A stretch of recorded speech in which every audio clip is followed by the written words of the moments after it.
Éternel, notre Dieu bien-aimé, nous voulons te remercier du plus profond de notre cœur pour ta bonté, pour ton amour et pour tes nombreux bienfaits dans notre vie. Seigneur, jusque-là, tu as pris soin de nous et nous sommes reconnaissants. Nous voulons sincèrement te dire merci. Merci, mon Dieu. Pour ta bonté, ta protection divine et tout ce que tu as pu faire pour nous jusqu'en date de ce jour. Amen. Père, nous prions maintenant que tu bénisses tes enfants, que chacun se trouve présentement. Seigneur, que tu bénisses les nations. Père, tu sais que tu nous as mis dans une condition où nous avons un auditoire invisible et un auditoire visible. Et l'auditoire visible, c'est juste la maison, mais l'auditoire invisible, c'est toute ton église à travers le monde.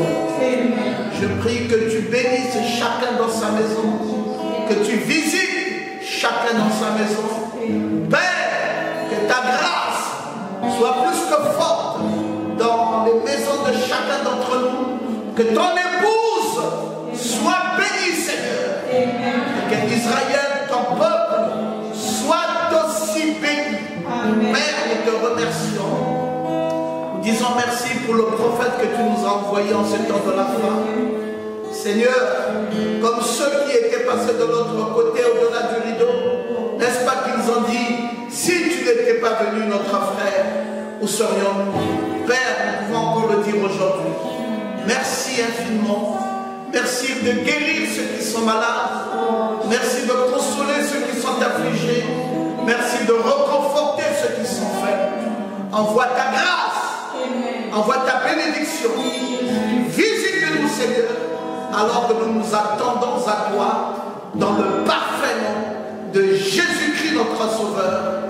Bénis le Logos. Oui, à Libreville.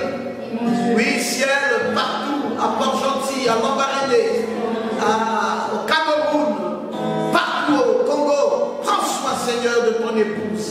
Bénis-la richement. Nous rendons grâce dans le parfait nom de Jésus. Souviens-toi de nos bien-aimés qui sont en France, d'aide aussi les protégés, de ceux qui sont en Italie, de ceux qui sont aux États-Unis. Prends soin de tes enfants partout, en Chine, partout, Seigneur.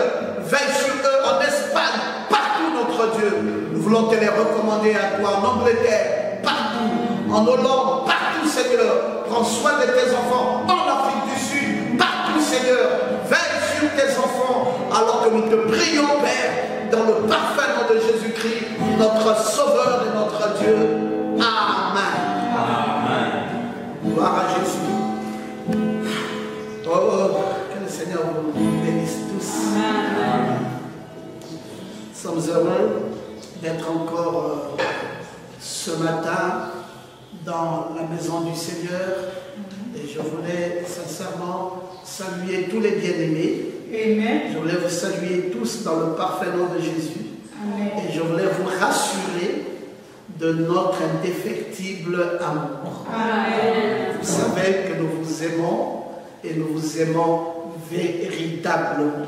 Amen. Nous sommes en train de partager, ça va peut-être faire 2 semaines ou 3, nous sommes en train d'étudier sur ce fléau, ou encore appelé ce jugement, qui est en train de frapper sur la terre. Et nous sommes en train de récolter toutes les sémences de vie, les sémences paroles qui se rapportent à un fléau ou qui se rapportent à un jugement. Et ce sont toutes ces sémences de la parole se rapportant au fléau et au jugement que nous sommes en train d'enseigner depuis longtemps. J'ai commencé par donner un message il y a un peu plus de 2 semaines sur le coronavirus. J'ai ensuite enseigné sur la cachette de Dieu. Après la cachette de Dieu, j'ai aussi enseigné sur le fil rouge cramoisi de Rahab. Et puis après cela, je suis venu enseigner en quarantaine. Et de là, on a commencé par enseigner sur l'éclair obscur. Le clair-obscur. Et de là, on enseignait sur le temps, on enseignait sur beaucoup de choses. Et dernièrement, nous avons enseigné sur Méné, Tekel, Upharsin. Et donc vous avez tous compris, et c'est des messages qui vous sont adressés, on va dire, la nourriture spirituelle au temps convenant.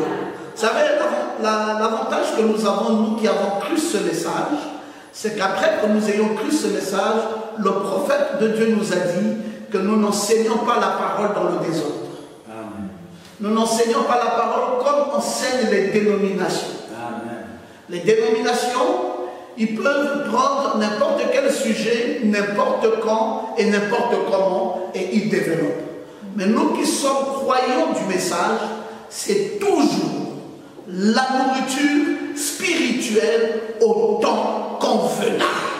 Ça veut dire que si on doit prêcher la parole, on doit toujours prêcher la parole se rapportant au moment des événements qui a lieu à travers le monde. C'est toujours un message d'actualité.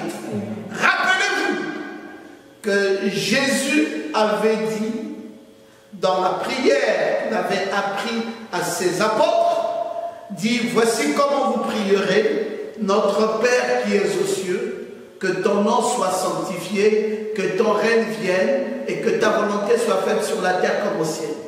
Donne-nous aujourd'hui notre pain quotidien ou notre pain de ce jour.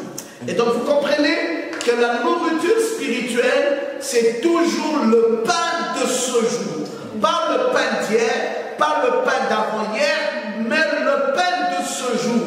Une nourriture se rapportant à l'actualité, une nourriture se rapportant à la saison, une nourriture se rapportant à la période à laquelle vous vivez. Et c'est comme ça que nous avons appris à enseigner la parole depuis des années. Et donc vous avez reçu tous ces messages relatifs au temps dans lequel nous sommes. Encore ce matin, je vais développer un autre sujet.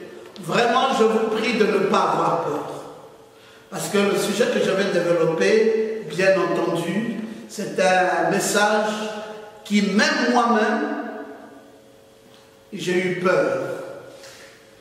Vous dire à quel point, parfois, il nous arrive de rentrer dans notre laboratoire et nous sommes en train d'étudier la parole et nous voyons les événements et tout cela, nous voyons tout ce que les grands prophètes ont dit depuis Moïse et nous balayons de regard leurs prophéties, et prophète après prophète après prophète, pour regarder et nous ramenons cela au message de notre temps. Nous regardons ce que Frère Branham dit à ce sujet et nous avons l'interprétation du message par rapport aux prophéties des prophètes.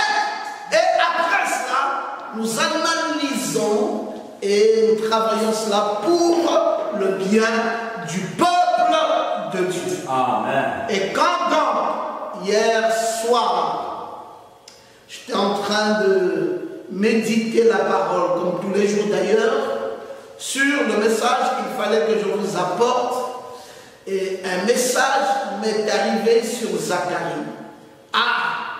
Je vous assure que j'ai eu de la sueur froide. Je me suis dit, bon, mais comme c'est la parole, ben écoutez, on ne peut pas se dérober, on est dans l'obligation de donner la parole, même quand ça semble difficile, eh bien, c'est le devoir du serviteur que nous sommes. Ce n'est pas notre travail, c'est le travail du Maître, c'est Jésus lui-même qui nous a envoyés dans ce champ de mission et c'est lui qui veut que nous travaillions tel que nous travaillons et nous n'avons de choix que de dire ce que la parole de Dieu dit. Alors, avant que nous n'entrions dans la parole de ce matin, je vous prierai de bien vouloir vous mettre debout et nous allons lire Zacharie au chapitre 6. Nous lirons partant du verset 1 jusqu'au verset 8. Je lerai de nouveau sous les yeux. Et je regardais, et voici 4 chars sortaient d'entre 2 montagnes. Et les montagnes étaient des montagnes d'airain. Vous savez, c'est le jugement. Au premier char, il y avait des chevaux roux. Au second char, des chevaux noirs. Au troisième char, des chevaux blancs. Et au quatrième char, des chevaux tachetés, rouges. Je prends la parole et je dis à l'ange qui parlait avec moi, « Qu'est-ce, mon Seigneur ?» L'ange me répondit, « Ce sont les 4 vents des cieux qui sortent du lieu où il se tenait devant le Seigneur de toute la terre.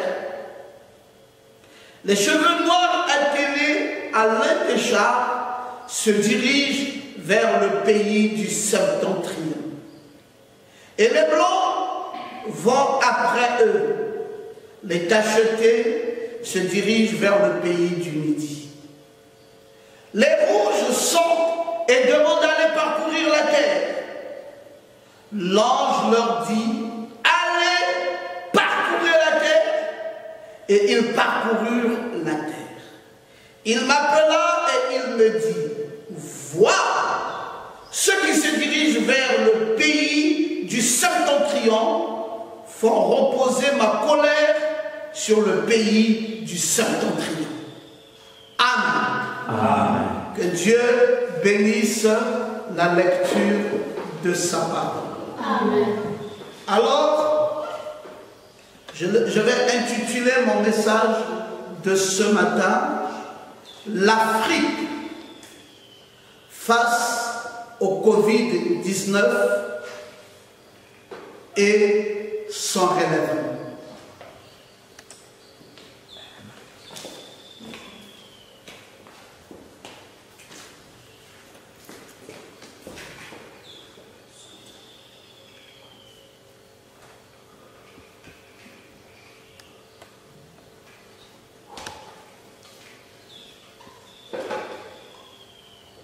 L'Afrique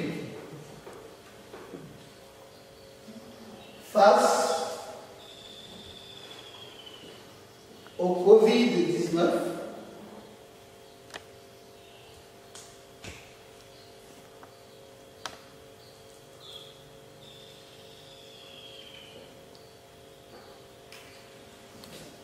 et son relèvement.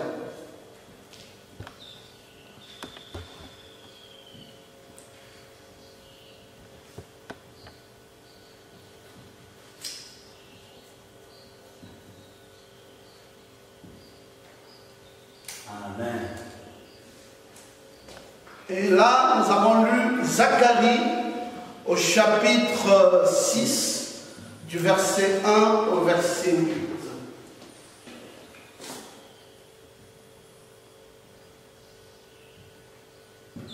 Et Zacharie 6, du verset 1 au verset 8. L'Afrique face au Covid-19 et son relèvement. Alors, avant d'entrer dans notre message de ce matin, je souhaiterais lire une pensée du prophète ici. C'est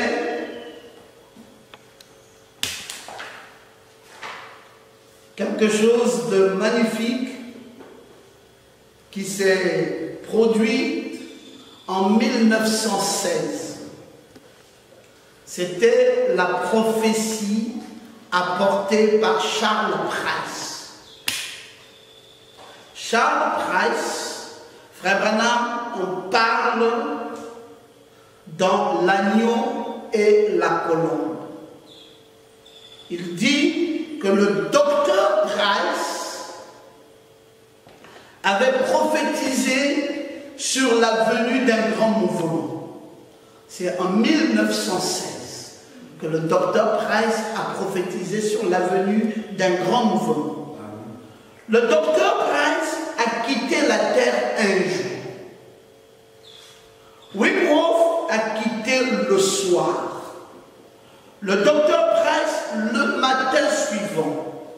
Et le surlendemain, j'ai reçu la visite de l'ange du Seigneur juste pour sortir. Et un homme avait vu cela venir à l'avance, voyez-vous. Et voici maintenant la prophétie qu'il a apportée Charles Price. La pleine révélation du salut se fera par Christ. Amen. Amen. C'est le mystère caché qui ne peut être compris que par la révélation du Saint-Esprit. Amen. Celui-ci le révélera à ceux qui cherchent ardemment l'amour et la sainteté. L'accomplissement final de l'œuvre du salut se trouve contenu dans les sceaux. Amen. J'aimerais que quelqu'un dise un peu amen. Amen. L'accomplissement final. On ne peut pas avoir des événements dans ces temps de la fin si on ne retrouve pas ça dans les sceaux. Amen. Parce que c'est là où se trouve l'accomplissement final de l'œuvre du salut. Ça se trouve contenu dans les 7 sceaux. J'aimerais quand même notifier ça. L'accomplissement final de l'œuvre du salut. Non, c'est trop faible ça.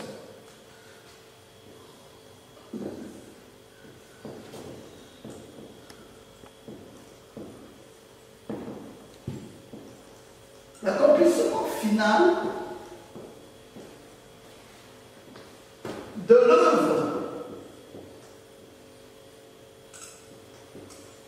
du salut se trouve dans les sceaux. Dans les sceaux. C'est ce que Charles Price a dit en 1916. Il dit que cette pleine révélation du salut qui se fait par Christ, c'est un mystère caché qui ne peut être compris que par la révélation du Saint-Esprit. Vous savez, il y a des mystères et des mystères. Et il y a les mystères cachés que vous ne pouvez pas détecter si ce n'est par la révélation du Saint-Esprit. Celui-ci le révélera à ceux qui cherchent ardemment l'amour et la sainteté. Amen. La révélation ne sera pas donnée à tout le monde. Détrompez-vous. La révélation des choses cachées ne sera donnée qu'à ceux qui cherchent ardemment l'amour et la sainteté. C'est à cela qu'il sera donné la révélation des choses cachées ou des mystères cachés. Alors, l'accomplissement final de l'œuvre du salut se trouve contenu dans les sceaux. Dans l'ouverture du plan de salut en Christ se déploie l'insondable sagesse de Dieu. Amen. Ô chercheur qui en sera digne, il sera donné accès à des choses nouvelles et fraîchement révélées. Amen. L'accomplissement final de l'œuvre du salut est dans les sceaux. La deuxième chose à retenir ici, c'est que aux chercheurs qui en sera digne, aux chercheurs qui en sera digne, il lui sera révélé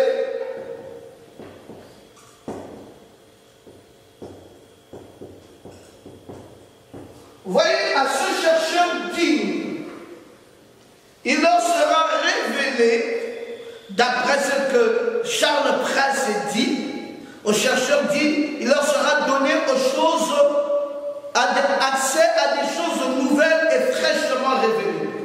il leur sera donné accès à des choses nouvelles et fraîchement révélées. Il lui sera donné accès. Vous se trouverez mon effaceur. Il lui sera donné. Ah, c'est pas le bon fait. On a cherché des problèmes. Il lui sera.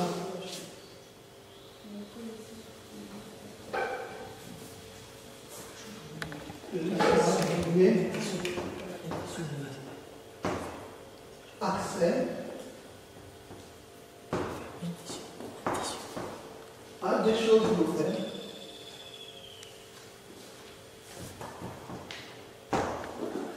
Fraîchement révélées.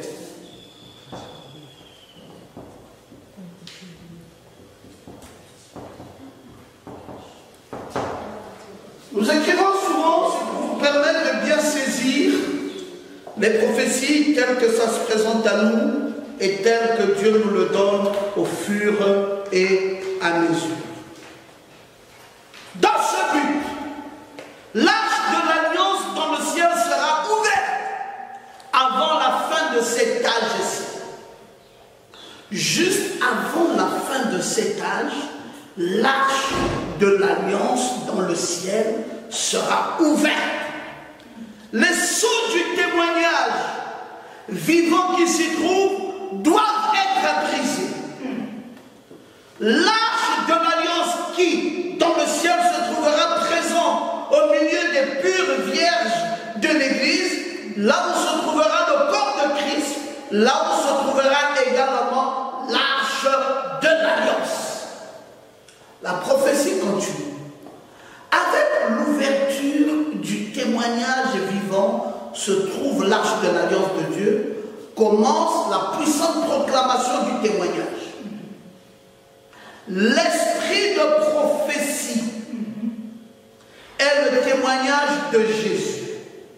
La puissance de proclamation de ce témoignage sera comme le son d'une puissante trompette parmi les peuples. Par l'autorité que Christ donnera, toute désobéissance sera terminée dans la vraie Église qui est née de Dieu. Conformément à sa décision, s'accomplira alors le véritable scellement du corps de Christ.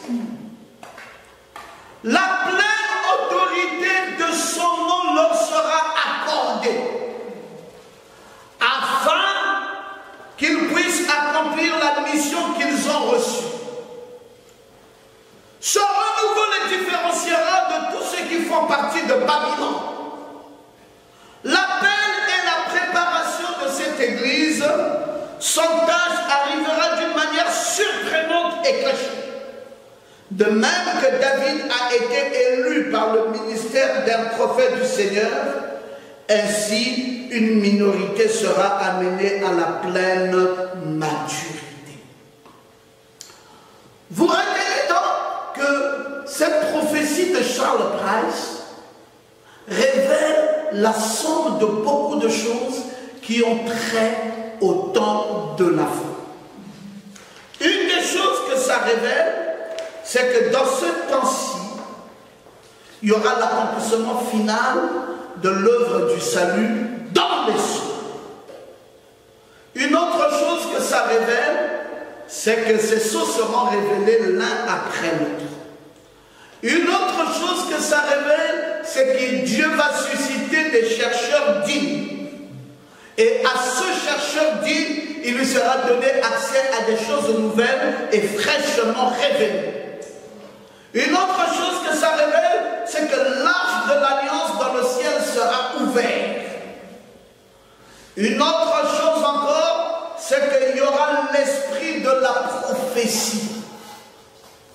Et en plus, il y aura une autorité de Christ qui sera donnée à l'Église. Et cela mettra fin à toute désobéissance, à la vraie Église née de Dieu. Et enfin, cette pleine autorité qui leur sera accordée, c'est pour qu'ils puissent accomplir la mission qu'ils ont reçue. Et malheureusement, il y aura une minorité qui sera amenée à la pleine maturité. Ça ne sera pas tout le monde. Ça sera une minorité qui sera amenée à la pleine maturité. Alors, Église, suivez ça de très près.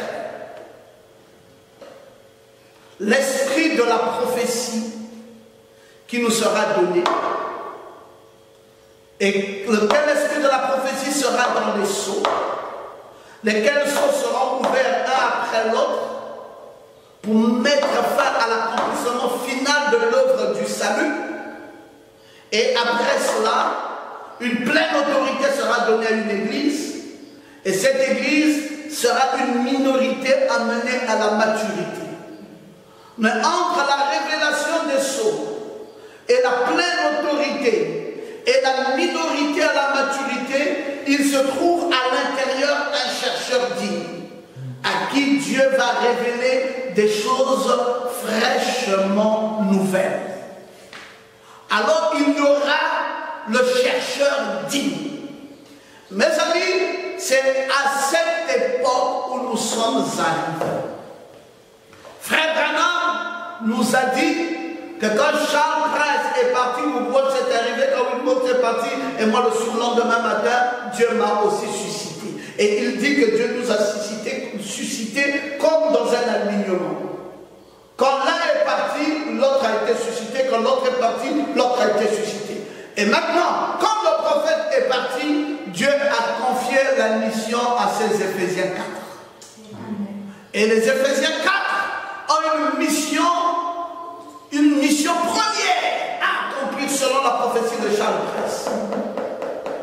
Parce qu'ils seront des chercheurs. Où est-ce qu'ils vont baser leur recherche? Dans le message de l'autre.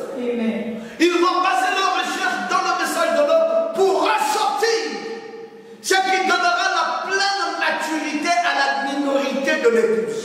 Amen. Cette minorité de l'épouse n'arrivera pas à maturité si Dieu ne suscite pas le chercheur digne. Mais le chercheur digne ne peut jamais venir avant l'ouverture des sceaux. C'est l'ouverture des sceaux qui suscite le chercheur digne.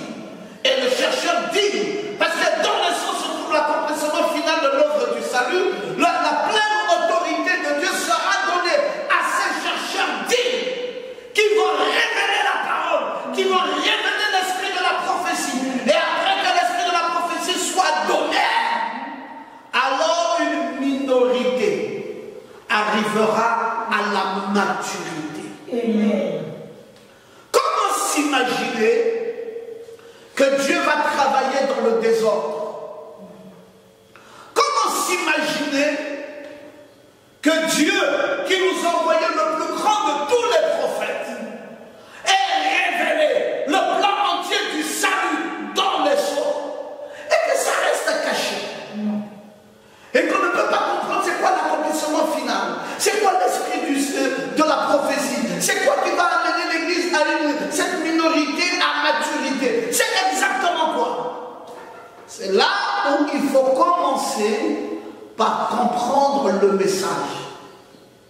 Si vous voulez saisir le message, sachez-le bien que le message va véritablement commencer après l'ouverture des sceaux.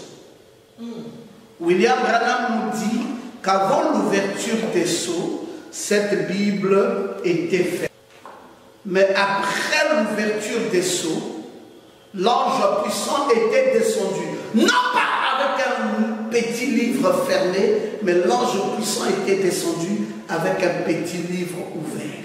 Amen. Pour nous donner la totalité de l'accomplissement de l'œuvre du salut contenue dans les sceaux. Le plan de la rédemption entier devrait être connu. Amen. Et après, Dieu devait retirer son prophète pour avoir terminé sa mission. Et après la mission du prophète, Dieu va susciter le chercheur chercheur digne, qui entrera dans la forêt de Boaz, qui entrera là dans les seaux, qui étudiera pour avoir la vision de l'accomplissement final de l'œuvre du salut, pour amener la minorité à maturité. Amen. Et amener cette église à maturité. C'est vous dire à quel point la mission que nous avons, nous, en tant qu'auxiliaires de Malachie 4, n'est pas une petite mission. D'aucuns penseraient que c'est un plaisir pour nous de nous tenir ici et de prêcher cet évangile tous les jours. On aurait pu se reposer. On aurait pu dire, bon, ben, c'est le confinement. Docteur Boma, reposez-vous. Prenez besoin de continuer à prêcher. Déjà, l'église est fermée. Mais la mission qu'elle a nôtre, je ne dis pas la mission qu'elle a mienne, parce que je ne suis pas le seul dans cette mission. Oui. Amen. Moi, je crois et j'ai toujours cru qu'après William Branham, ceux qui font la continuité, ce n'est pas le ministère d'un homme, Non. mais c'est le ministère, c'est le quintuple ministère. Amen.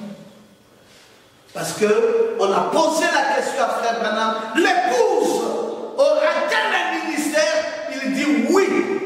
C'est le quintuple ministère et c'est le ministère en cours. Amen. C'est ce ministère-ci en cours qui est la continuité de l'œuvre de ce message.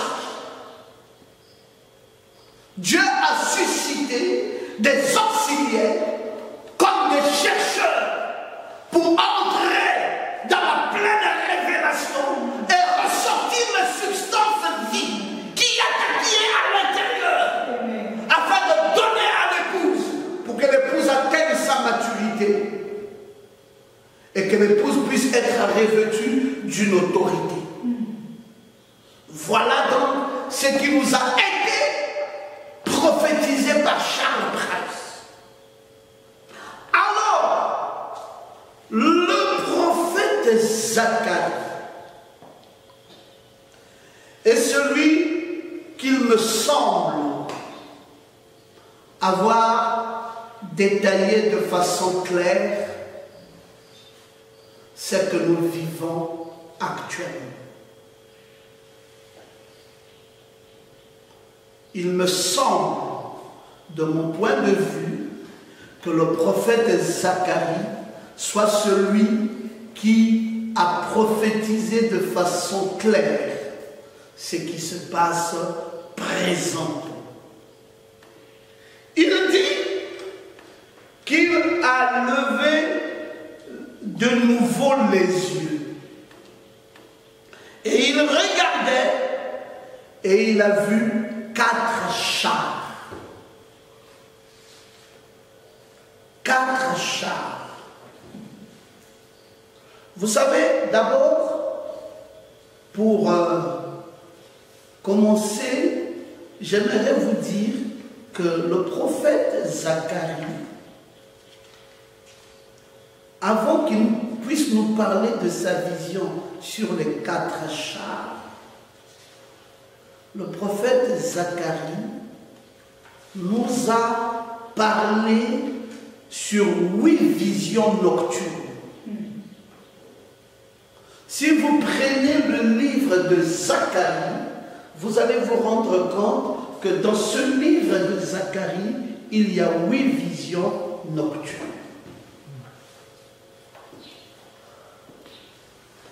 Il y a 8 visions nocturnes.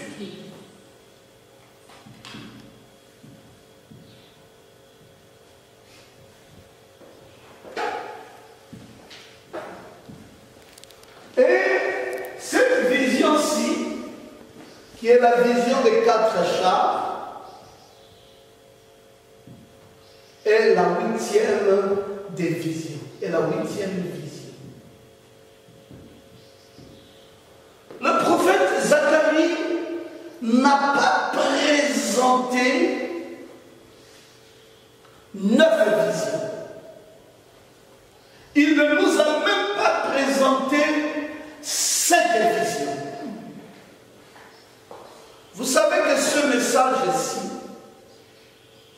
il nous est dit que le Seigneur Jésus tenait dans sa main 7 étoiles.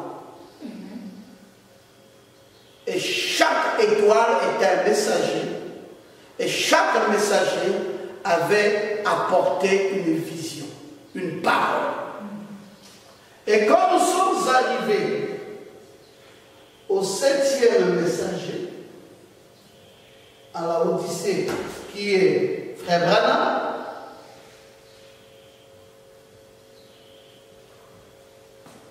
il y a eu une autre et dernière vision. C'est celle de la pierre de fête. Amen. Et la vision de la pierre de fête a été la 8e vision. Amen. Et c'est la vision qui a amené le petit livre ouvert. C'est cette vision qui a amené le sceau. Parce que Frère Branham, quand il va prêcher, il va dire la brèche. La brèche est là. Entre les 7 âges de l'Église et les 7 sceaux. Nous avons 7 âges ici. Et nous avons 7 sceaux ici. Et il a prêché la brèche entre les 7 âges et les 7 sceaux. Et les 7 sceaux, c'est exactement la 8e vision nocturne de Zacharie. Je vous fais l'économie de ces visions, parce que je pouvais vous les développer, mais si je commence par vous développer ces visions, eh bien, nous n'arriverons pas à la 8e des visions. Donc, je préfère vous faire l'économie de cette vision, de ces visions, parce que la première vision, c'était la vision du cavalier d'un cheval roux parmi les myrtes. Vous voyez que les prophéties, les visions de Zacharie sont des visions qui se rapportent au cavalier et au cheval. La première vision, c'est le cavalier du cheval roux parmi les myrtes. La deuxième vision de Zacharie, c'est la vision de 4 cornes et des 4 forgerons. La troisième vision, c'est la vision du surveillant avec le cordeau à mesurer. La troisième, la quatrième, c'est la vision de la purification et le couronnement de Josué, le souverain sacrificateur. J'ai étudié toutes ces visions. La 5e vision est celle du chandelier d'or et de 2 oliviers. La 6e vision est celle du rouleau volant. La 7e est la vision de la femme dans les femmes. Et la 8e vision, c'est la vision des 4 chars. Restons sur la vision des 4 chars, qui, en effet, était la 8e vision de Zacharie. Cette vision signifie un jugement divin sur les nations des gentils. La 8e vision de Zacharie, c'est un jugement divin,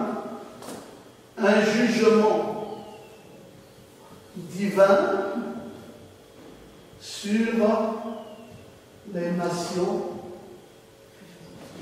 des gentils. Alors, vous comprenez que nous, dans le message, la 8e vision que nous avons eue, c'est aussi un jugement. Parce que celui qui descend ici, c'est l'ange puissant, c'est le juge anglais, avec sa barbe blanche, et il est coiffé en juge anglais. C'est lui qui descend ici, c'est l'ange puissant, et c'est le juge anglais. Et il descend ici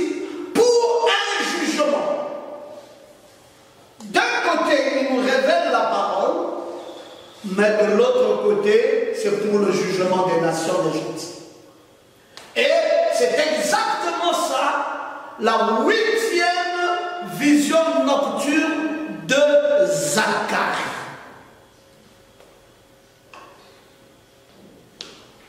Cette 8e vision conclut les messages que Zacharie vit en une nuit et entoure l'histoire des nations des gentils. Il commence par nous dire qu'il voit 4 chars avec des chevaux de couleur. Et ces chevaux sont de couleurs différentes.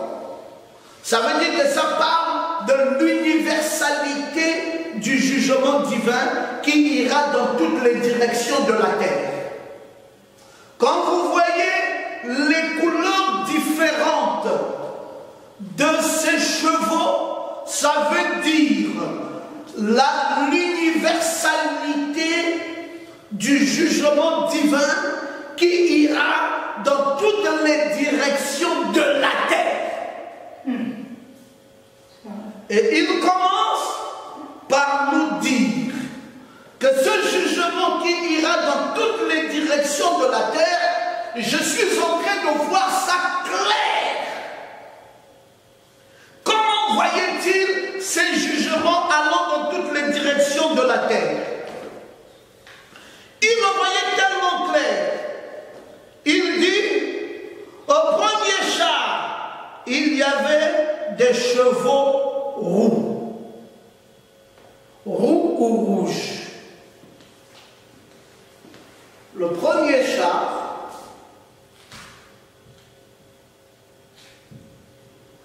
des chevaux rouges. Je préfère mettre rouge. Au deuxième char, il dit des chevaux noirs.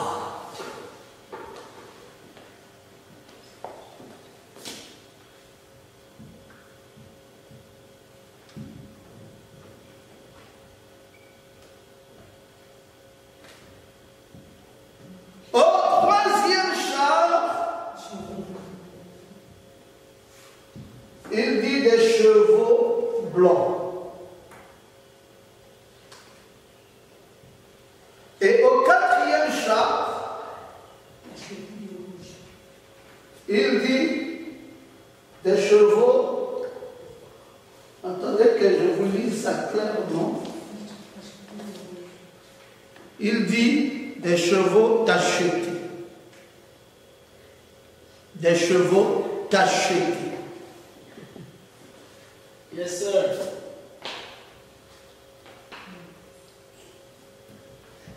Voici comment la 8e vision nocturne donnée en une seule nuit au prophète Zacharie va nous décrire les 4 chars. Un événement s'est produit, un événement bizarroïde. J'appelle ça toujours un événement bizarroïde, l'événement de 1981. Qu'est-ce que nous avons remarqué en 1981?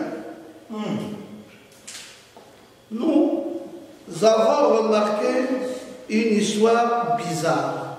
C'est une bande dessinée. Cette bande dessinée de 1981 dit qu'il y avait un monsieur qui devait conduire un char. Et il avait un masque sur la tête. Et le char qu'il conduisait s'appelait Coronavirus. En bande dessinée. J'ai cette bande dessinée ici. Coronavirus. Personne d'entre nous n'avait entendu parler du coronavirus jusque-là, et d'ailleurs, nous n'y avons même pas prêté attention. On dit, mais c'est quoi cette bande dessinée où il y a un char, et celui qui conduit ce char a un masque, et c'est écrit coronavirus. Bon, c'est juste une petite parenthèse pour vous montrer tous ces petits rapprochements qui peuvent commencer par nous édifier avant que nous n'entrions dans notre sujet, dans la profondeur même de notre sujet. La couleur rouge du premier char symbolise l'effusion de sang.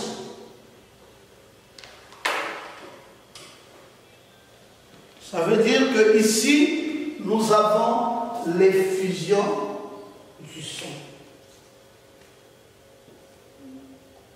Après, on aura du mal à effacer ça. L'effusion du sang. Et puis, après, nous allons voir ce que ça va signifier la couleur noire. La mort et la famine.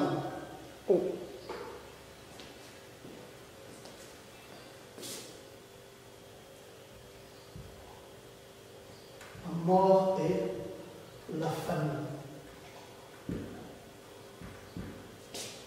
Le blanc, vous vous rappelez, le frère Branham a dit que c'était la russe. Et quand frère Branham nous prêche sur les 4 sceaux, il nous parle du premier sceau, du deuxième sceau, du troisième sceau, et il dit le 4e sceau, c'est le mélange de toutes les couleurs. Et il dit, c'est la couleur pâle, une couleur maladive, parce que la couleur pâle, c'est la couleur maladive. Et c'est là où se trouve la peste et les fléaux. Quand est-ce qu'on voit le cheval de couleur rouge dans les seaux? On voit le cheval de couleur rouge dans les seaux, dans le 2e seau. Donc vous voyez comment la vision nocturne de Zacharie est en train d'être corrigée par un prophète. Zacharie voit le cheval rouge dans le premier char. Mais ce cheval rouge est vu dans le 2e seau. Amen. Et qu'est-ce qu'il dit dans le 2e seau? Il dit, le concile a lieu. Ils ont élu un évêque en chef. Alors, en faisant cela, ils ont uni l'Église et l'État. Alors il a laissé tomber son arc. Il est descendu de son cheval blanc. Il est monté sur son cheval roux ou rouge. Puisqu'il peut tuer quiconque qui n'est pas d'accord avec lui. Voilà votre sceau. Votre sceau ici, c'est le sceau de l'effusion de sang. Vraiment. Ça peut tuer quiconque n'est pas d'accord avec lui. Amen. Qui travaille là? C'est l'antichrist. Amen. Et alors, il tue quiconque n'est pas d'accord avec lui. Frère Branham dit, voilà votre sceau. C'est le même personnage. Regardez-le continuer sa course. Jusque dans l'éternité là-bas. Vous voyez, il unit ces 2 pouvoirs. Maintenant, souvenez-vous, il a une épée et il sort une épée à la main, monté sur un cheval roux, il patauge dans le sang. Amen. De tous ceux qui ne sont pas d'accord avec lui. Il patauge dans le sang de ceux qui ne sont pas d'accord avec lui. Donc, ce cavalier, ce char, qui est en train de faire, Frère Branham dit que c'est la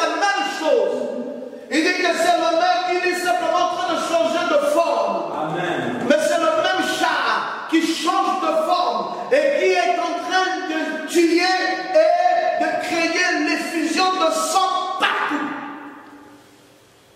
Est-ce que quelqu'un dit Amen? Amen. Donc nous pouvons le voir. Frère Branham dit même dans le 4e sceau, au paragraphe 157, là nous étions dans le 2e sceau, au paragraphe 284. Il dit, s'il peut unir son État et son Église, alors le cavalier du cheval roux, il a vraiment pouvoir y aller au fond de train. C'est sûr. Là, nous voyons le mystère qui se rattache à lui. Ici, dans son Église et son État. Vous entendrez parler de toutes ces choses. Et voilà donc cette effusion du sang du premier char qui est en train de verser le sang. Mais que dit Zacharie? Nous avons ici ce que dit Frère Branham. Frère Branham a expliqué que ce cheval rouge, c'est l'effusion du sang. Mais que dit Zacharie? Il est à quel niveau? Il dit que ce cheval rouge est à l'est. Suivant ce que Zacharie dit. Il dit l'ange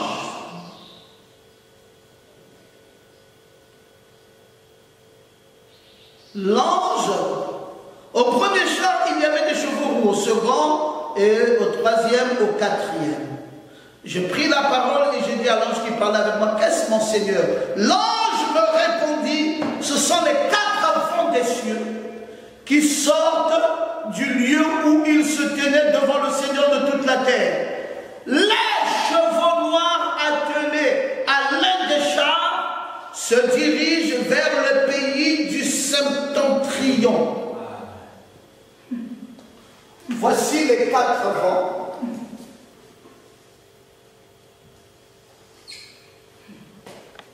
Voici le pays du septentrion, donc le nord. C'est là où se trouve la France, l'Italie, l'Espagne, etc. Il dit qu'il se dirige. Donc, il parle ici de la Chine, de l'Est, là où se trouve la Chine. Et il se dirige vers les pays du septentrion. Alléluia. On voit sa direction. Amen. Là où il se dirige. Alors on nous dit ici,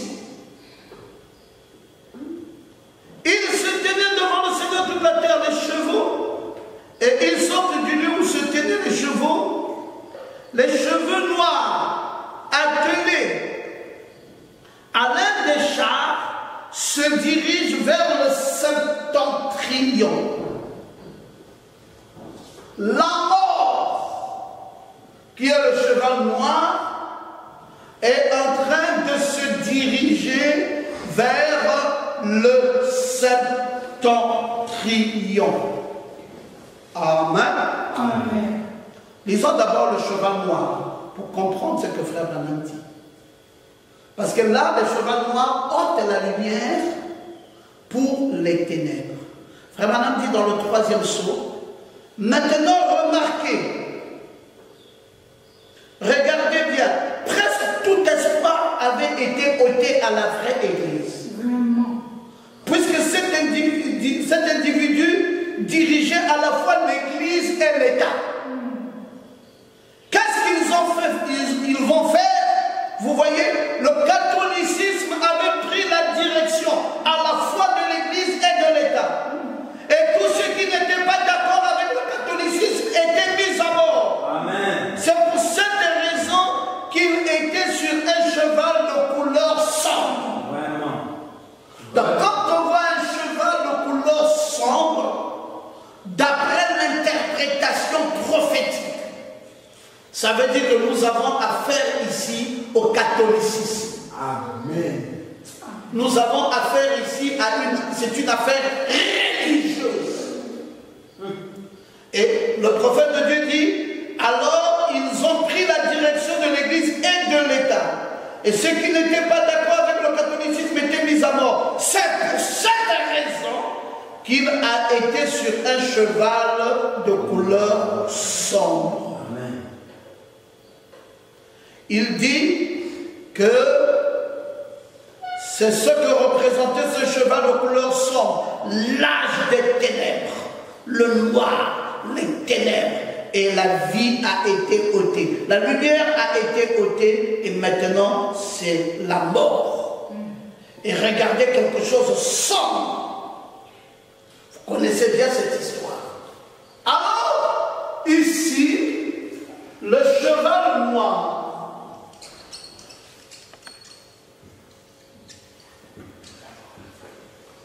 qui voulait simplement dire la mort et la famille, est monté vers le septentrion.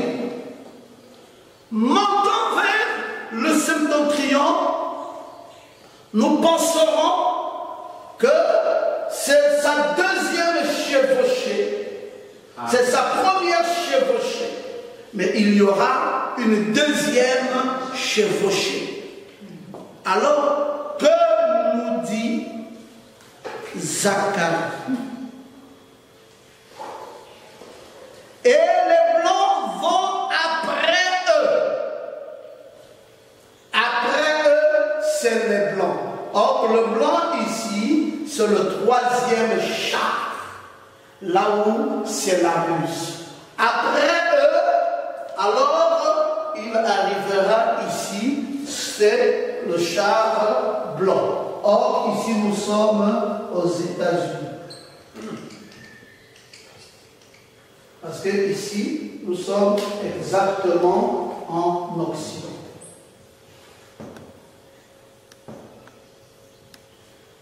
Et après eux, il y a une autre chevauchée ici. Et nous sommes en Occident. Et là, le cheval est blanc.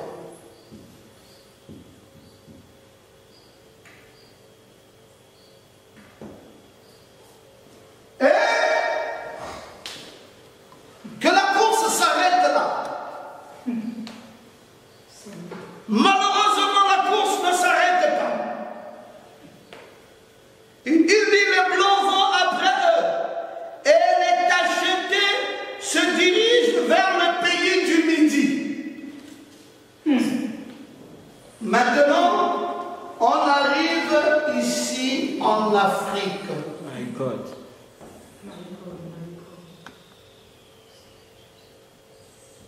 Et là, nous avons les tachetés.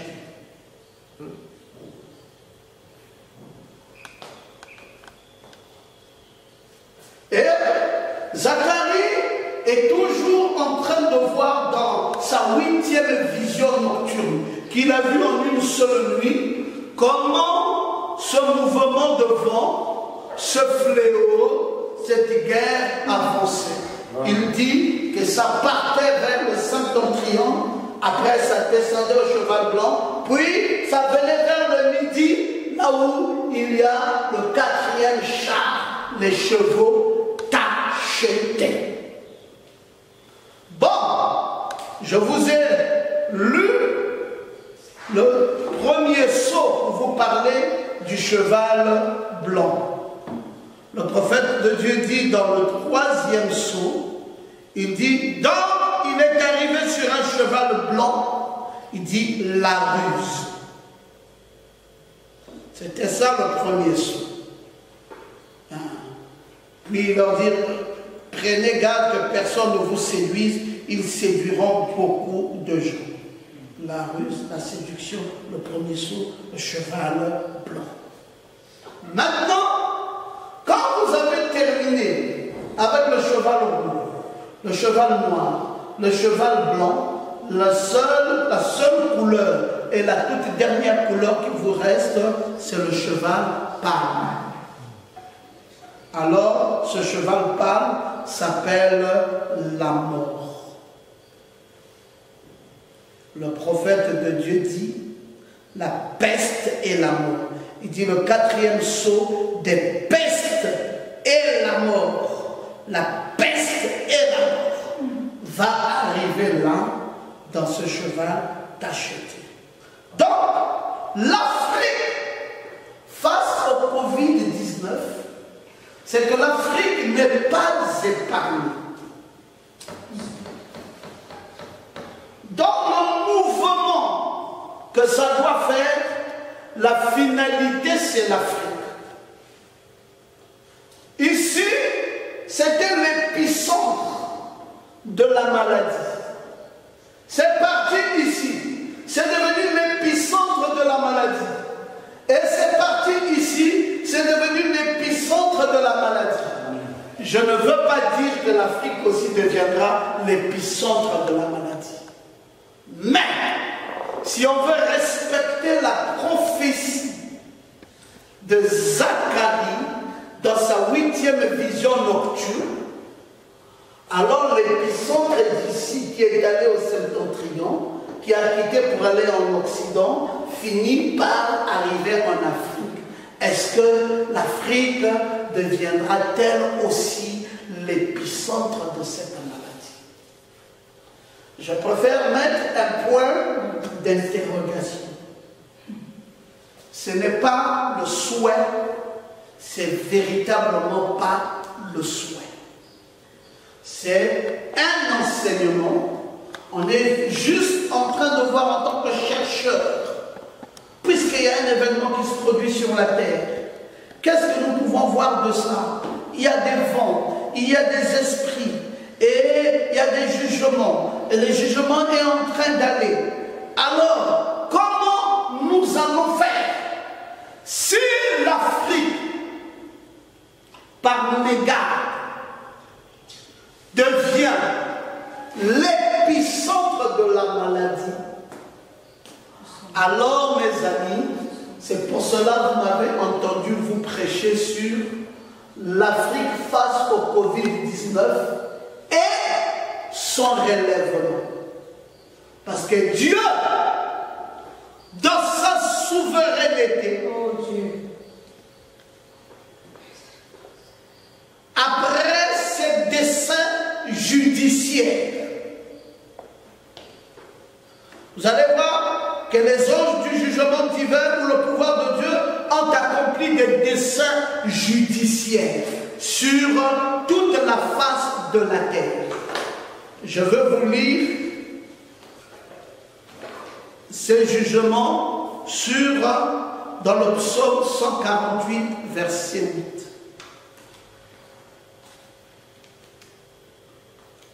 Je ne vous fais pas peur.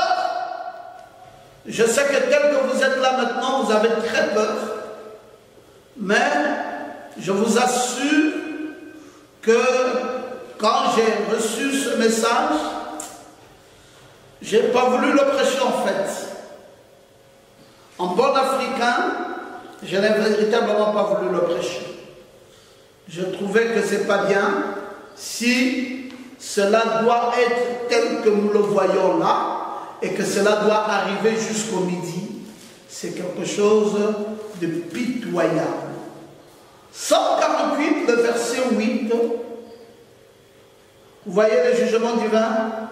Feu et grêle, neige et brouillard, vent impétueux qui exécutait ses ordres.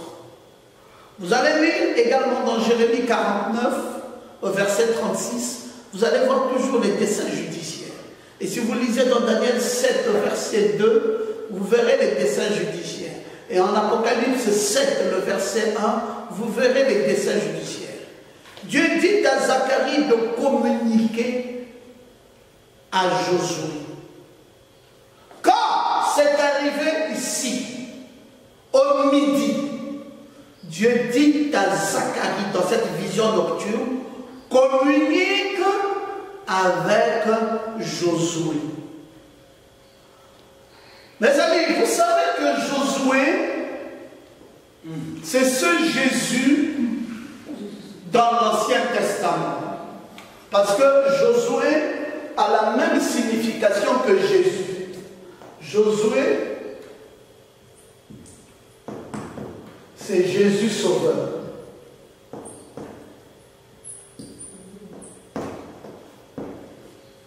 Alors, Dieu dit, quand ça arrive ici, les tachetés, alors la peste et la mort, on dit, communiquez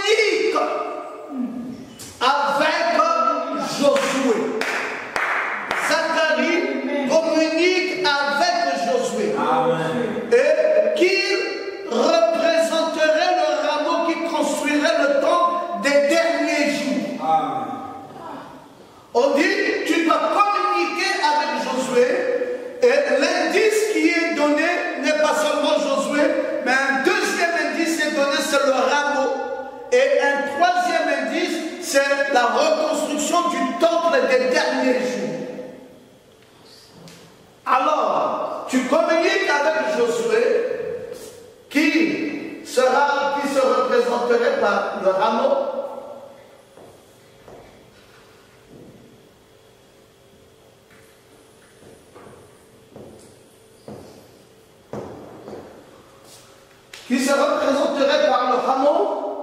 et qui aura pour mission la reconstruction de l'Église dans les derniers jours.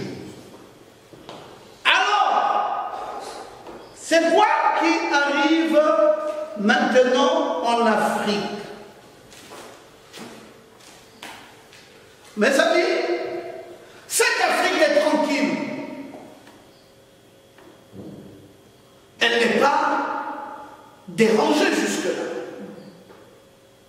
Un mort, 4 malades, 2 morts, 10 en quarantaine, en maladie grave. Jusque-là, ça va et c'est tranquille et c'est beau. Toute notre prière, c'est que ça demeure ainsi. Vous savez, mes frères, que l'Afrique, pour ceux qui sont orientés vers l'amour de l'Afrique, ils savent que l'Afrique a émergé au 5e siècle après Jésus-Christ. Il y avait beaucoup de royaumes en Afrique. Il y avait le royaume du Ghana. Et ça a émergé à partir du 5e siècle dans le sud-est de l'actuelle Mauritanie. Il y avait l'empire du Mali qui s'est développé vers le début du 11e siècle dans le cours supérieur du Sénégal et du Niger. Il y avait le royaume de Gao qui avait été fondé en 1464. Il y avait l'empire Songhai qui s'étendait jusqu'au lac Tchad. Il y avait ce qu'on appelait les États Aoussa. Et là, il y avait Biram, il y avait Dora, il y avait Katina, il y avait Zaria, il y avait Kano. Et puis, il y avait ce qu'on appelait le Kanem, qui était à l'est du lac Tchad. Et puis, on y trouvait le Mogadiscio, le Malindi, le Lamu, le Mombasa, le Zanzibar, le Quinoa, le Sofara. Et après, il y a eu un autre royaume fondé vers le 19e, vers le 14e siècle, qu'on appelait le royaume du Congo. Et qui contrôlait le nord de l'Angola jusqu'à l'embouchure du Congo et venait jusqu'ici au Gabon, etc. Et puis, il y avait ensuite des rivières au Kassai et le lac Tanganyika et beaucoup. Il y avait même l'empire Luba sous l'autorité de Congolo. Il y avait le royaume, on appelait le royaume Monomotapa. C'était aussi un autre royaume qui avait succédé au royaume du Zimbabwe. Jusque-là, l'Afrique était une Afrique prospère. Amen. Mais, qu'est-ce qui va se passer de façon brutale et de façon inattendue? C'est juste. Le continent noir va sombrer dans une domination brusque et brutale et une décadence va arriver dans le continent noir. Il n'y avait aucun remède. Aucune résistance efficace pour faire face à cela. Des royaumes fameux jusqu'à ce jour qui avaient connu leur gloire ont commencé par descendre. Leurs monarques le royaume aussi, tous ces souverains ont commencé par descendre. Et l'Afrique avait connu un destin macabre.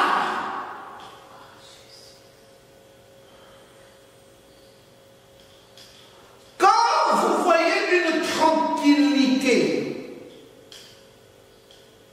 ça ne veut pas toujours dire.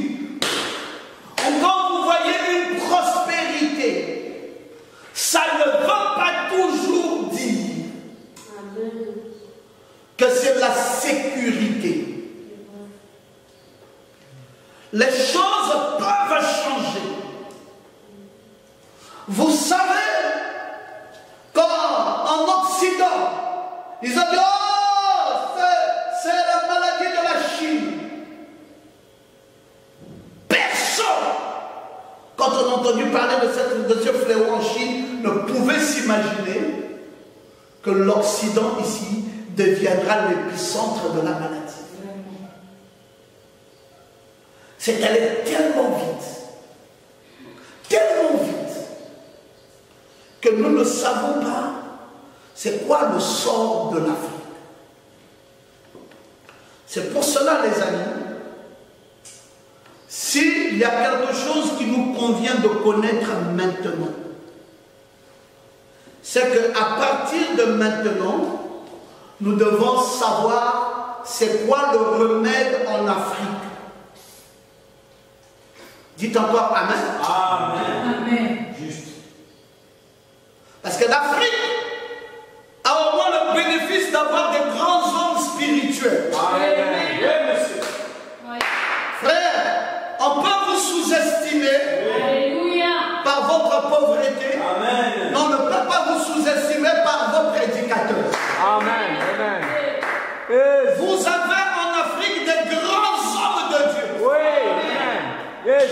Vous avez en Afrique des grands hommes. Il y a en Afrique des prophètes. Amen. Il y a en Afrique des évangélistes puissants. Oui. Il y a en Afrique des pasteurs puissants. Oui. Mais il y a aussi en Afrique des docteurs puissants. Juste. Et ces docteurs sont des chercheurs. Oui. Oui, monsieur. Dis tout. Ils sont à la tour, comme des sentinelles, Amen. en train de regarder qu'est-ce qui peut bien arriver. Et si ça doit arriver, la solution est où? Oui. Mes amis, je parle quand rien n'est encore arrivé. Pourquoi ne pas dire non, mais pourquoi il n'avait pas parlé avant? Nous sondons les Écritures. Nous pouvons nous tromper. Nous n'avons pas la science infuse. Nous ne disons pas que ça va arriver tel que nous le disons. Mais nous regardons les sceaux, qui est l'accomplissement final de l'œuvre du salut. Et nous vous disons que la dernière brebis sortira d'Afrique. Amen. Avec les données que nous avons dans les sceaux, les prophéties que nous avons sur ceux qui doivent succéder le prophète dans le quintuple ministère, nous pouvons vous donner des repères. Jusque là, ce que nous faisons, c'est vous donner des repères. Le quatrième char qui se dirige vers le midi est acheté. My God. Il associe toutes les couleurs. Oh. Il associe en lui tous les fléaux. Et ce qui s'est passé à l'Est, et ce qui s'est passé au septentrion, et ce qui s'est passé en Occident. Ici au midi, il englobe le tout. Il enferme tout ça. Et il est acheté. Et il arrive. On nous dit, voici comment il fait. Voici sa circonférence. Voici son voyage. Nous avons déjà vu le premier voyage. Nous avons vu le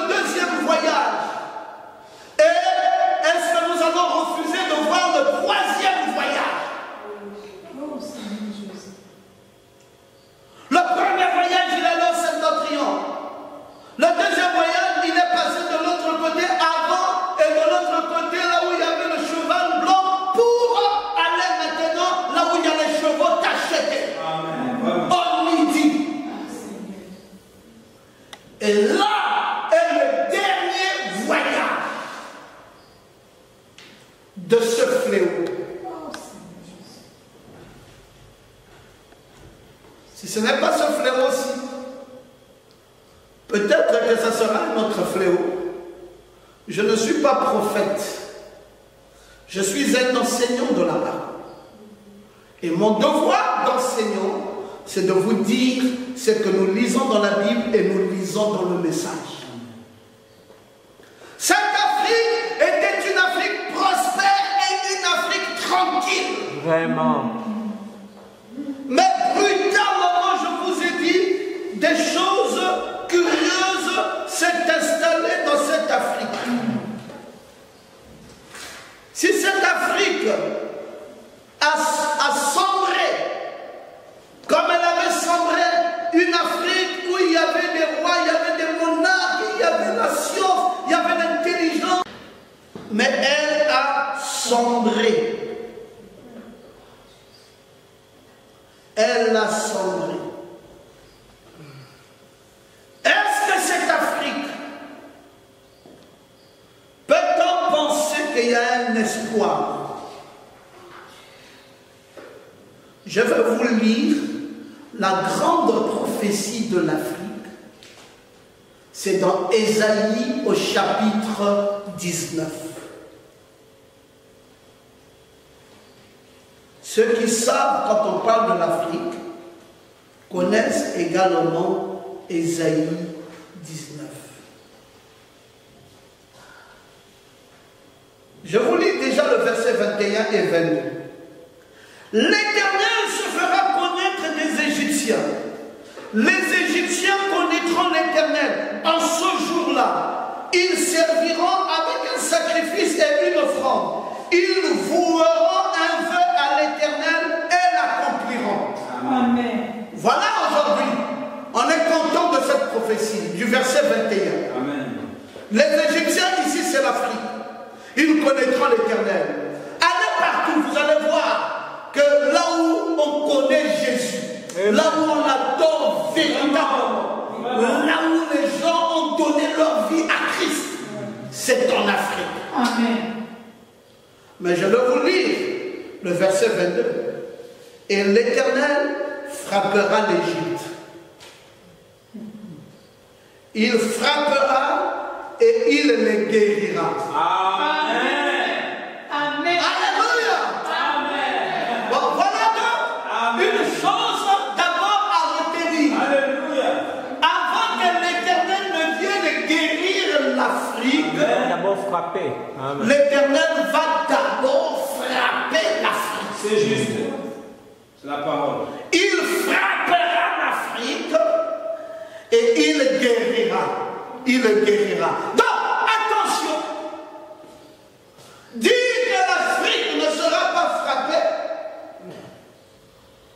même en dehors de la prophétie, de la vision nocturne de Zacharie, nous pouvons retrouver dans Ésaïe 19, le verset 22, que l'Afrique qui a cru, l'Afrique qui a aimé Dieu, l'Afrique qui s'est convertie, l'Afrique qui adore l'Éternel.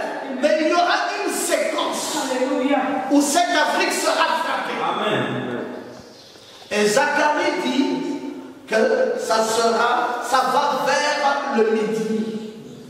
Et là, il y a les chevaux tachetés. Mais il dit que l'espoir est où? Alléluia. La transformation de l'Afrique est où? Alléluia. Il dit Josué, Jéhovah sauveur. Amen. Alléluia. Amen. Jéhovah sauveur, c'est Josué. Parce que le Jéhovah de l'Ancien Testament est le Jésus du Nouveau Testament. Amen. Le Jéhovah sauveur. Vraiment. Voilà lui qui a l'espoir. Merci Seigneur.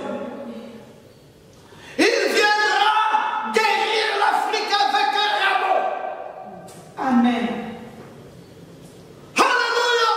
Amen. Cette Afrique qui sera frappée, Dieu les guérira.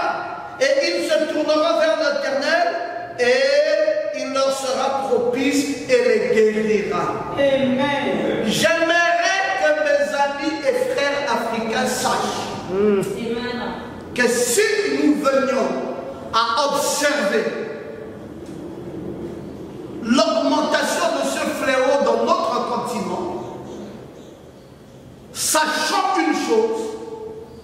c'est que l'Éternel a promis après de nous guérir. Amen. Amen. Il dit guérir, ça veut dire qu'il y aura la maladie. Quand il dit frappera, après il dit guérir. Oui. Ça veut dire qu'il apportera un remède. Amen. Est-ce que tu peux encore dire Amen? Amen. Qu'est-ce que tu penses de cette Afrique? Oh.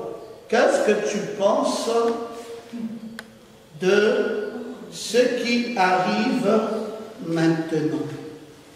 Je voulais que tu saches une chose. C'est que Zacharie, quand il prophétise, il dit Dieu dit à Zacharie de communiquer à Josué qu'il représenterait le rameau qui reconstruira le temple des derniers jours. Le rameau fait référence au Christ comme le porteur de la gloire essentielle de Dieu. Donc, Josué va représenter le rameau. Amen. Amen. Josué, mes amis, dans la Bible, vous connaissez. Je ne vous apprends rien sur Josué. C'est juste. Dieu avait suscité Moïse. Et Moïse devait conduire les enfants d'Israël à la terre promise. Et dans le désert, Moïse s'est arrêté là. Et Dieu a pris Josué. Et on disait Josué, serviteur de Moïse. Moïse, serviteur de l'Éternel. Nous avons le même tableau aujourd'hui. Amen. Le même tableau aujourd'hui. William Branham, serviteur de l'Éternel. Alléluia.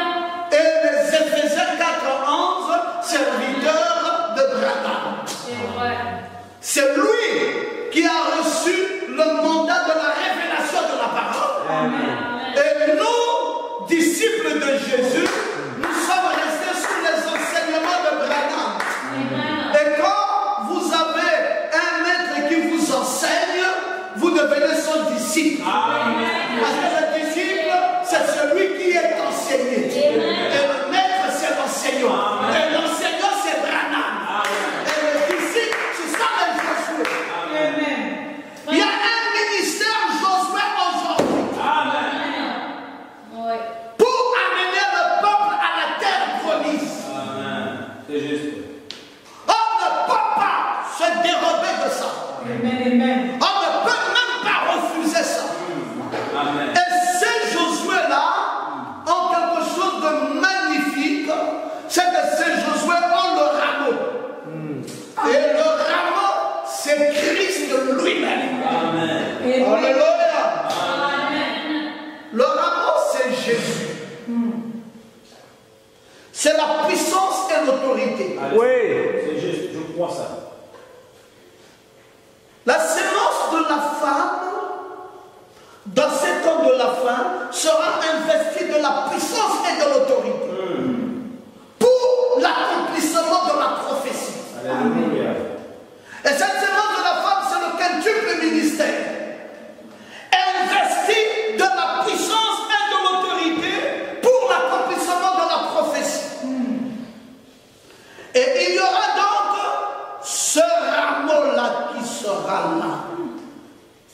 Alléluia. Ah, j'aime quand tu peux dire Amen. Amen. Amen. Ce rameau a plusieurs appellations. Parfois, on peut l'appeler Tchemek. Tchemek qui signifie en hébreu rameau ou branche. On peut encore appeler ça germe. Le mot Tchemek, rameau ou branche, on peut voir ça même dans les Écritures. Quand vous lisez dans Ésaïe au chapitre 11, partant du verset 1 au verset 2, puis un rameau sortira du tronc d'Ésaïe. d'Isaïe. Et un rejetant naîtra de ses racines. L'esprit de l'Éternel reposera sur lui. Et la sagesse, et l'intelligence, l'esprit de conseil, l'esprit de force, l'esprit de connaissance et l'esprit de la crainte de l'Éternel. Amen. Quand vous lisez également dans d'autres écritures, vous allez bien vous rendre compte que ce rameau avait une place significative dans les Écritures. Et cela révélait qui? Révélait le Christ. Je vous ai dit qu'on appelle encore ce rameau-là, c'est le Fils, vous voyez, comme celle qui était glorieuse, comme Marie qui avait porté le Fils en elle. Il s'agit là de la femme elle-même. Elle va mettre au monde le rameau. Et Marie qui trouva grâce aux yeux de Dieu, Luc 1,28 dira, l'ange rentra chez elle et lui dit, je te salue Marie, toi à qui une grâce a été faite. Le Seigneur est avec toi. Le Seigneur, là, c'est ce rameau. Vous savez, mes frères, Marie a donné naissance à la plus grande promesse de l'Ancien Testament. Un sauveur, Jésus lui-même. C'est lui la sémence de la femme. C'est lui qui allait accomplir toutes les prophéties de l'Ancien Testament.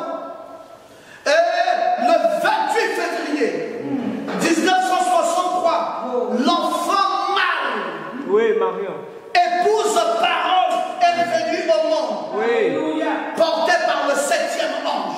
Amen. Après qu'il ait rencontré les anges, la constellation pyramidale, le temps de la pure et pleine parole est arrivé. Amen. Amen. Et c'est là les temps de la fin. Amen. La naissance de la parole. La pleine manifestation de la parole signe. Le rameau. C'est ce qui est arrivé en ce temps de la fin. Et nous sommes exactement dans cet âge oméga, dans l'âge de l'épouse parole. Alléluia. Amen. Là où le rameau va. Le rameau au travers du ministère d'Éphésiens. Qui sont en d'autres termes appelés les Josué. Amen. C'est eux l'espoir du temps dans lequel nous sommes. Oh, Alléluia. Amen. Vous pouvez les dénigrer. Vous pouvez ne pas comprendre leur mission. Vous pouvez ne pas comprendre leur travail. Vous pouvez les mépriser cependant. C'est eux qui ont la responsabilité dans ces temps difficiles Oh, Alléluia. de donner un message à l'épouse Amen. pour préparer cette épouse aux événements qui viennent. Amen. Ce qui vient, mes frères, est dramatique. Oui. Nous ne savons pas jusque-là quel est le sort qui nous est réservé en tant qu'Afrique. Mais nous savons cependant dans les prophéties Oui, monsieur. que ce vent qui est parti de l'Est pour le septentrion est descendu en Occident avant que ça n'arrive au midi. Et que quand ça arrive au midi, ça a une autre couleur. Ça a la couleur tachetée, ça a une couleur pâle. Et toutes les couleurs mélangées. Et donc ça veut dire que ça devient beaucoup plus cruel. La peste et la mort s'installent. Pendant ce temps, Zacharie, dans sa vision nocturne, dit à l'Éternel, dit à Zacharie, regarde Josué. Oh, Yahweh. Josué apportera le rameau Amen. Amen. Amen. pour la reconstruction de l'église des temps de la fin. Quand dans Ésaïe 19, verset 22, on a vu que l'Égypte était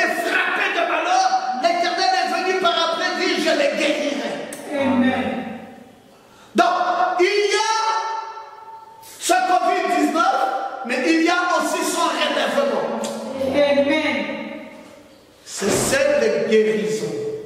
Et je voulais maintenant m'attarder un peu sur cette guérison de l'Afrique avant de prendre congé avec vous. Que nous comprenions bien la nécessité pour Dieu de nous apporter son aide. Dieu viendra en aide de l'Afrique.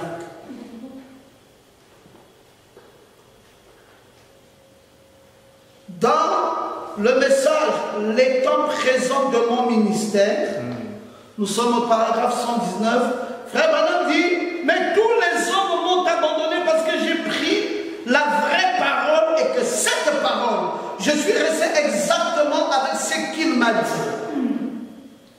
J'ai prêché la parole, pas une philosophie confessionnelle, mais j'ai prêché la parole. C'est ça, c'est ma commission. Reste avec la parole.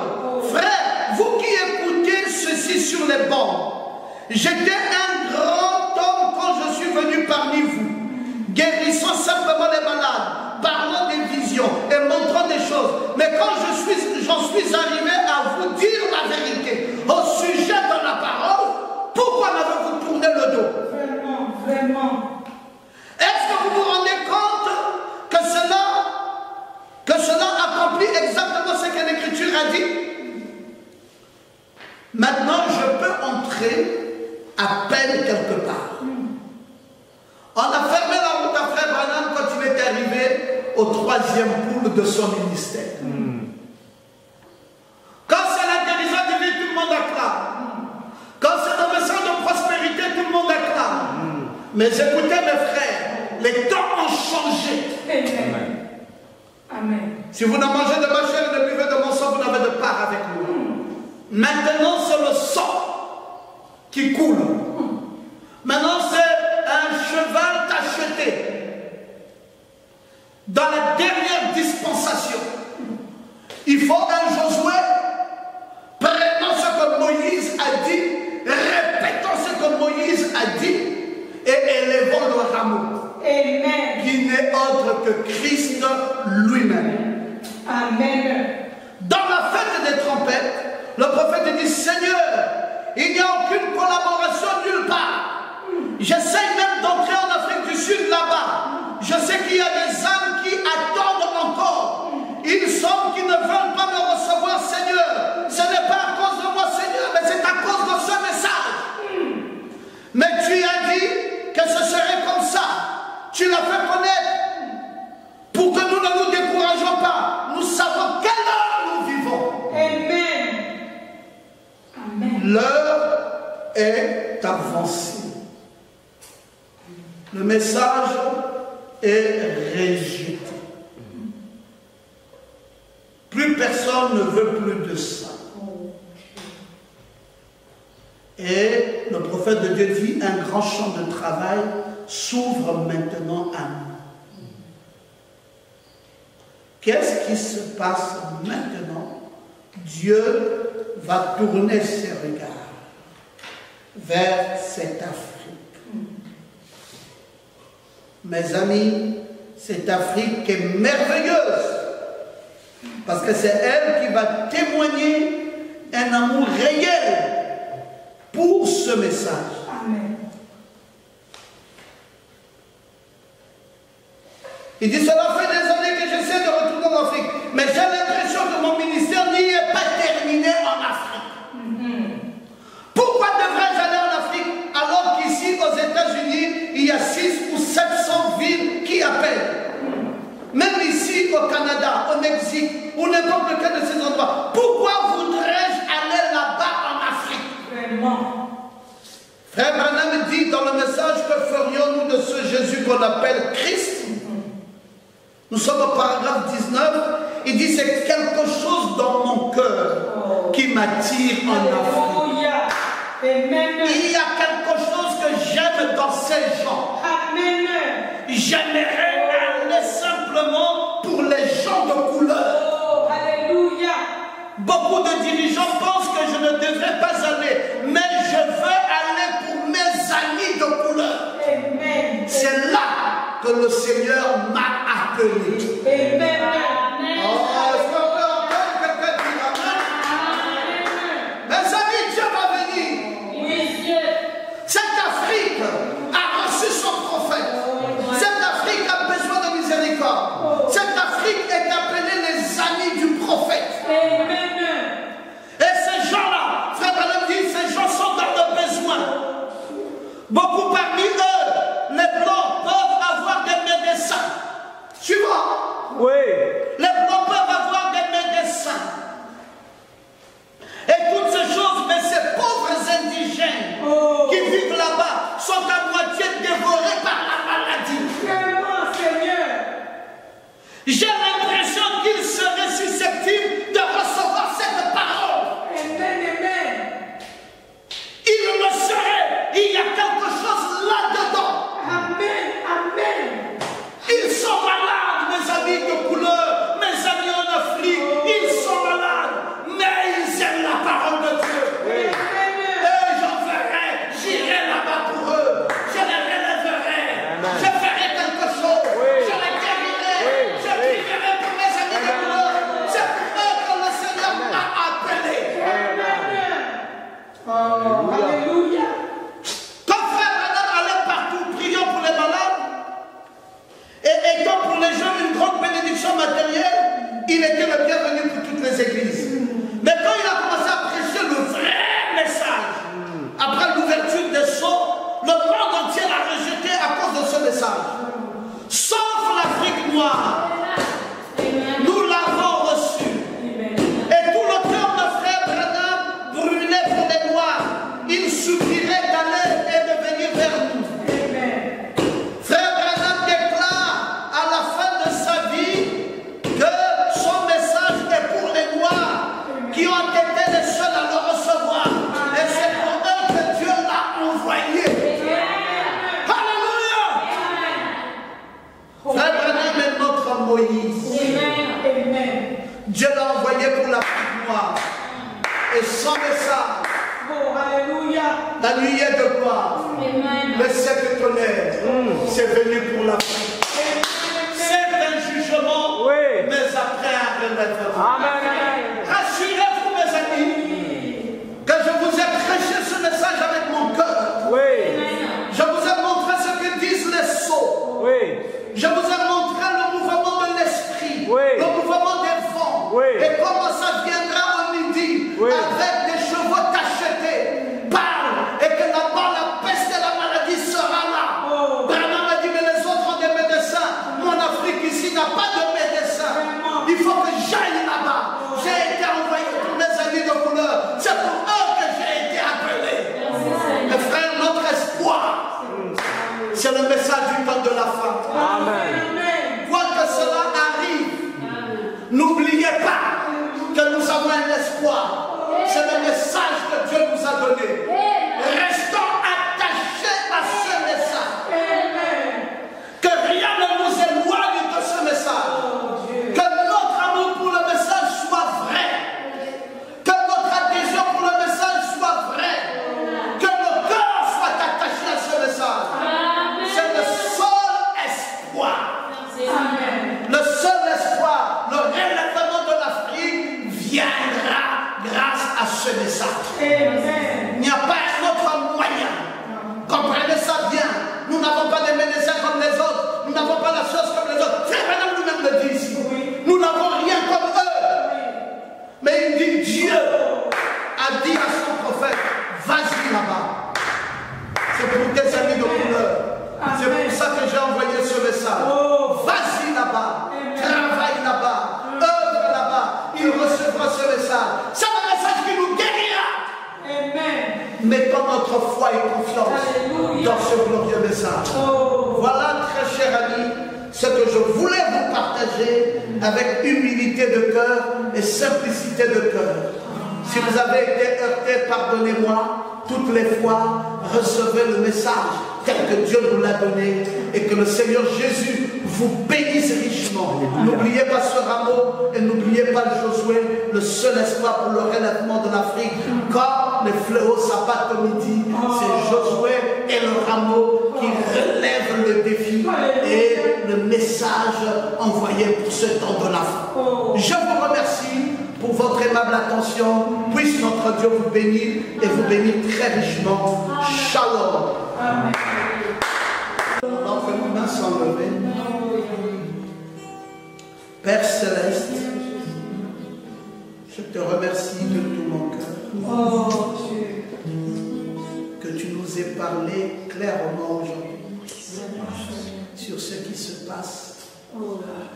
Nous avons vu, Seigneur, comment cette partie de l'Est, qui avait été l'épicentre de la maladie, comment c'est allé en Europe, qui sont devenus l'épicentre de la maladie, et comment c'est passé par l'Occident. Aujourd'hui, c'est eux l'épicentre de la maladie. Et Père, Zacharie disait que ça va changer de forme. C'est le même esprit partout, et il viendra vers le midi. Seigneur, nous ne savons pas comment ça va être, mais nous avons un espoir. C'est le message. Tu nous as dit par la bouche de ton prophète que quand ce prophète avait été rejeté dans la 3e phase de son ministère, ses amis de couleur étaient prompts à l'accueillir. Et ils ont reçu le message du temps de la fin. Ils ont reçu la révélation. Ils s'en tiennent sur ça. Père, quelle grâce pour cette épouse des derniers jours. C'est un amour réel. Père, si ton prophète, il n'y a pas un autre prophète à part celui-là pour la fin des temps. Si son cœur était tourné vers l'Afrique et qu'il dit que son cœur était orienté vers ses amis de couleur et qu'il les aimait et qu'il disait même que c'est pour eux qu'il a reçu cet appel, je t'en supplie, Seigneur, quand les moments difficiles arriveront, daigne secourir l'Afrique, daigne secourir nos pères, nos mères, nos frères, nos sœurs, à cause de l'amour que nous avons pour ce message. Mets-nous à l'abri du mal, fortifie-nous, Seigneur, prends soin de nous, Seigneur. Nous comptons sur ta grâce, nous comptons sur ton amour et nous comptons sur ta bonté divine. Bénis l'Afrique, bénis spécialement l'Afrique. Et Seigneur, nous n'avons pas oublié de prier pour les autres nations. Nous prions pour eux tous les jours, afin que toi, le Dieu de miséricorde, tu leur viennes en aide. Mais Seigneur, préserve cette Afrique. Si elle est frappée, viens de suite pour la guérir. Laisse pas, Seigneur, que cette maladie soit tellement grave au point que nous n'existions plus. Père, fais-nous grâce. Bénis ton peuple, bénis tes enfants, réunis à travers le monde. Bénis nos offrandes, bénis nos dîmes, bénis notre amour, bénis nos louanges, bénis notre vie, bénis tout ce que nous faisons pour toi, Jésus. Nous voulons te témoigner encore de notre amour et te dire combien nous t'aimons. Prends soin de chaque fils et fille de Dieu, chacun dans sa maison, celui-là même qui se sent mal, qu'il soit guéri dans le nom de Jésus-Christ. Père, ramène la vie dans chaque foyer, ramène la vie dans chaque maison, ramène la vie chez tes enfants et que le signe, comme nous l'avons entendu, la vie du signe soit appliquée dans leur cœur. Merci pour ce glorieux message. Merci pour ce jour dominical. Merci pour la parole que tu nous as donnée. Reçois la louange et la gloire au siècle des siècles, dans le nom tout puissant de Jésus.